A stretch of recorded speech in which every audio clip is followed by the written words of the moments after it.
Welcome to the Ken Harbaugh Show, and Merry Christmas to everyone who celebrates it. I've given the team here the week off, so I'm dusting off an episode from the archives. We ran this last Christmas. It was actually our first video to hit 1 million views back when I was hosting Against All Enemies. It's about a Christmas I spent on deployment with the U.S. Navy halfway around the world. So if you are with family or friends today, cherish them. If not, know that you have friends here in this amazing MeidasTouch family. Here's the show. Fair warning, it does take a dig at Steve Bannon. I hope you'll forgive that. Enjoy. But to be brutally frank, a lot of these Navy SEALs, and God bless them, the whole thing went a little too Hollywood. You got some guys zinking these guys. They're just a little too, and you got what Crenshaw down Texas and others. It's just a little too woke. Last thing we need is another woke Navy SEAL. It's Ken Harbaugh with Against All Enemies on the MeidasTouch Network. I did not expect my holiday edition of Against All Enemies to start with Steve Bannon, but here we are. Apparently, Navy SEALs are now a little too woke. I'm going to introduce a friend of mine in a second, a former Navy SEAL with multiple combat deployments. But first, I want to share a story about a Christmas I spent on deployment. It was actually 2 Christmases in the same year. It'll make sense in a second. I'm sharing this story because there's this idea out there that the people who make up our military should be hardened warriors all the time, that there should be no room for anything else. I think that's why Ted Cruz retweeted a recruiting video from the Russian military, implying that our side was too soft. It's why Tommy Tuberville complained that the Navy sometimes allows poems to be read over the PA systems on our ships. And it's why Steve Bannon criticized Navy SEALs for being too woke. Never mind that none of these cosplay clowns would last 2 seconds, Bannon least of all, in a ring with an actual Navy SEAL. But back to my Christmas story. It was right after 9/11, and I was a mission commander leading an aircrew halfway around the world. We had just wrapped up an emergency deployment responding to the 9/11 attacks, and we were trying to get our aircraft back home to the States for a much-needed overhaul. We stopped in Diego Garcia in late December for en route repairs and fuel. Diego Garcia, or Dodge as we all referred to it, is an island in the middle of the Indian Ocean, thousands of miles from anything else. In the months following 9/11, it became a fortress full of Americans and Brits and other Allied service members ramping up for the fight ahead. We were busy with repairs, trying to make sure we could limp back home 10,000 miles and more than an ocean away. You kind of lose track of time in moments like that. But I remember realizing one morning that it was Christmas Eve. It was sunny and warm. We were in the tropics after all, and we were technically in the midst of a wartime effort. But I decided to take an hour off and drop in at the solitary All-Faith Chapel on the island for their Christmas Eve service. It was packed, it turns out. I wasn't the only one who had had that thought. My most vivid memory of that Christmas, maybe of any Christmas before my kids were born, was when the chaplain tried to lead us in singing a Christmas hymn. It was mostly young men, a few women, many of us wearing flight suits, some smeared with oil and grease, all of us desperately missing our families. I think we may have gotten 5 words into Silent Night. That was it. All around me, I heard these hardened pilots and crew chiefs and maintainers crying, as quietly as they could, as the chaplain finished the hymn for us. Right after that church service, I was back on the flight line. We left the next day early, island hopping to refuel. The aircraft was working great, and we spent our first Christmas day in transit, crossing the international date line late that night. Our last refueling stop before home was a base on the other side of the international date line.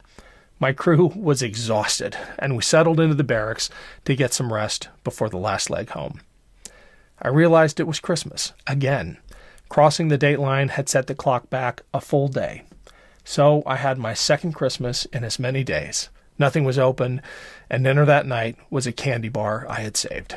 It's possible I may have cried then too. If that makes me too woke for the Ted Cruzes and Tommy Tubervilles and Steve Bannons of the world, so be it. But you know what? They weren't there.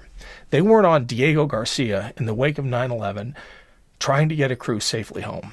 The Sunshine Patriots, the ones who so easily mock young Americans on watch halfway around the world, they are as far away from the front lines as they can be.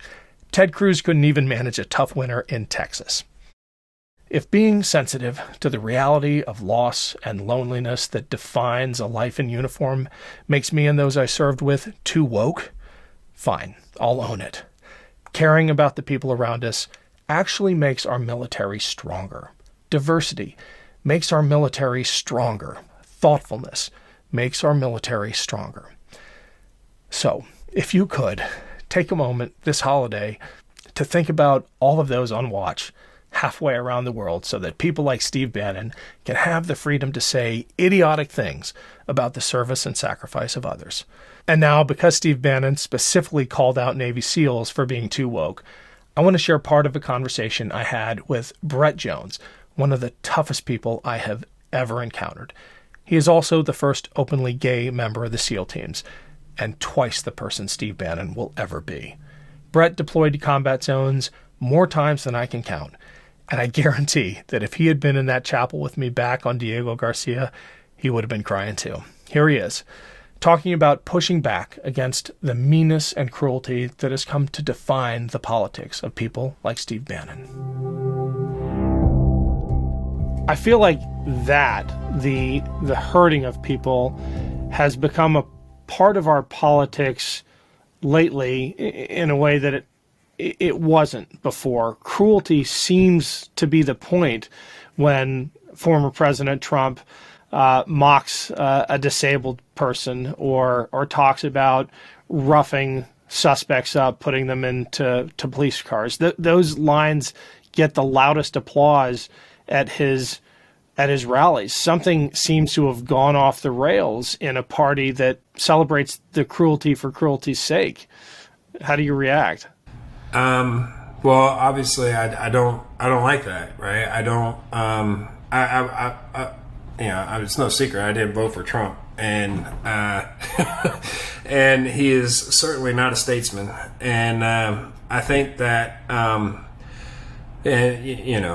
think a poor example of how we should treat other people, for sure. I'm not going to get into the politics of what he believes in and whatnot, but here's the thing, man, is people are people, and it's really, really easy to take people and just,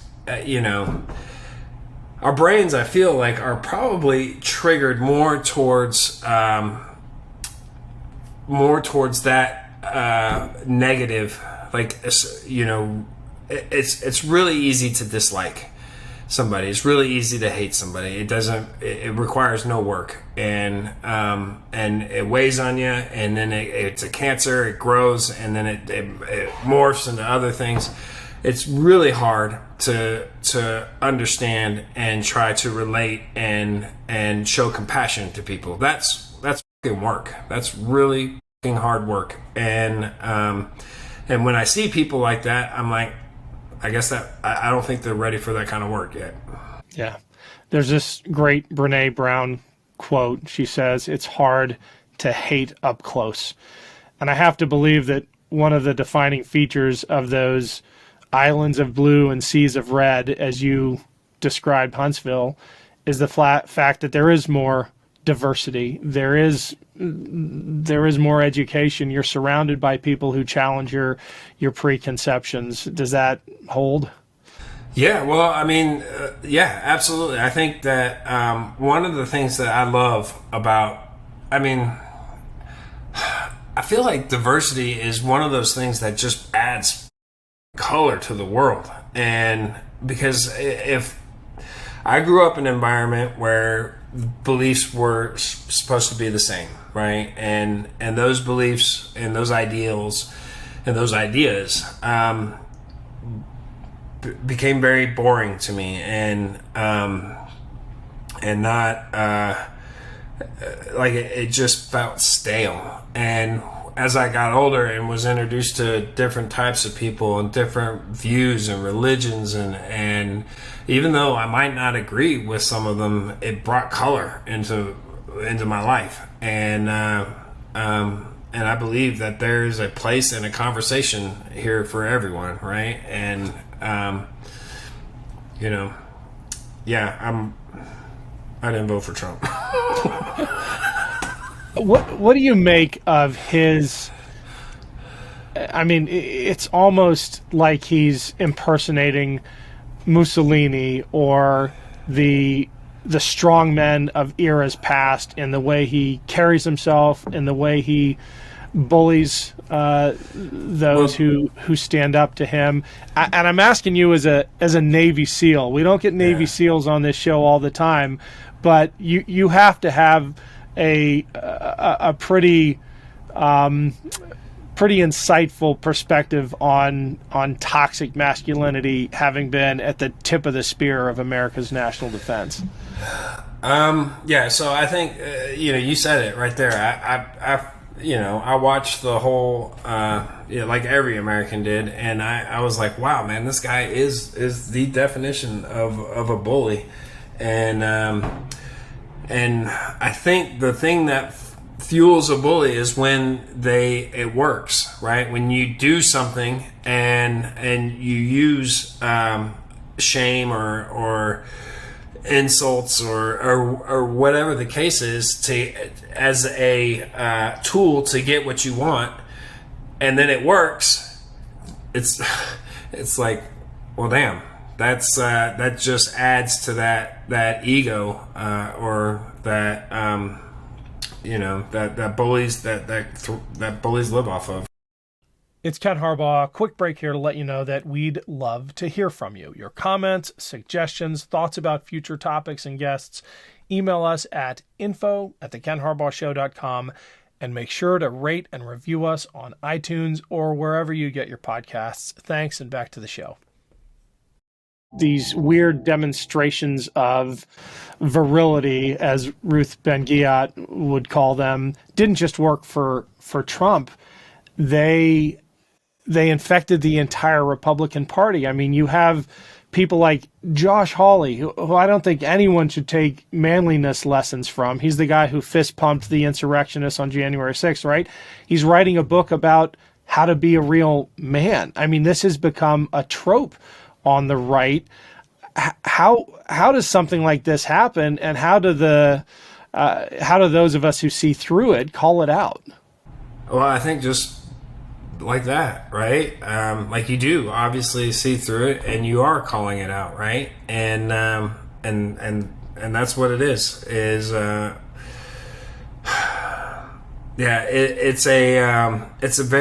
very easy to fall into something.